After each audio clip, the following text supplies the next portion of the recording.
কিছু লোককে আমরা দেখি মসজিদে তারা গেঞ্জি পরে আসেন, এটা মসজিদে আসার জন্য ফ্যাশন করছে না, এটা তাদের অভ্যাস হয়ে গেছে। প্রিয় ভাইরা, মনে রাখতে হবে আল্লাহ রাব্বুল আলামিন কোরআনে নির্দেশ দিয়েছেন খুযু যিনাতাকুম ইনদা কুল্লি মসজিদ, প্রত্যেক মসজিদে আসার সময়, সালাতে আসার সময় তোমরা সুন্দর শোভনীয় পোশাক পরে আসো। আমি জিজ্ঞাসা করতে চাই, এই শোভনীয় পোশাকের স্ট্যান্ডার্ডটা, এই আয়াতটা যার উপরে অবতীর্ণ হয়েছে সেই মহামানব মহানবী সাল্লাল্লাহু আলাইহি ওয়াসাল্লাম কি দেখায় গেছেন না যান নাই? দেখাই গেছেন না, ইমপ্লিমেন্টেশন করে গেছেন না? তাহলে সেই নবীজির আদর্শ ছিল সবসময় হাত ঢাকা, বুক ঢাকা, এরকম পোশাক পরা।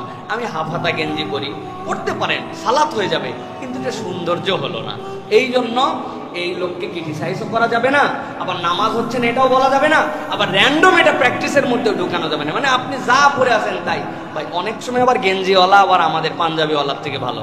আপনি আবার নামাজের জন্য এমন একটা পাঞ্জাবি বানাইছেন, দরজার পিছনে ঝুলানো থাকে, সব খুলে ওইটা পরেন, ওইটা বেশি দিন হয় নাই, লাস্ট 3 মাস শুধু এটা ধন নাই। হ্যাঁ, এই জন্য ওটা দিয়ে এমন একটা গন্ধ, নিজের গন্ধ তো নিজের গায়ে লাগে না, এই জন্য পাশের লোক টিকতে পারে না, ওনার চিংটা মারা এক গন্ধ আছে না, তো ওর থেকে গেঞ্জি পরা ভালো, তাও তুই ফ্যাশন করে আয়। এই জন্য পরিষ্কার পরিচ্ছন্নতা, নাজাফাত, এইটা যেন অপরের কষ্টের কারণ না হয়, এইটা আপনাকে চেক অ্যান্ড ব্যালেন্স করতে হবে।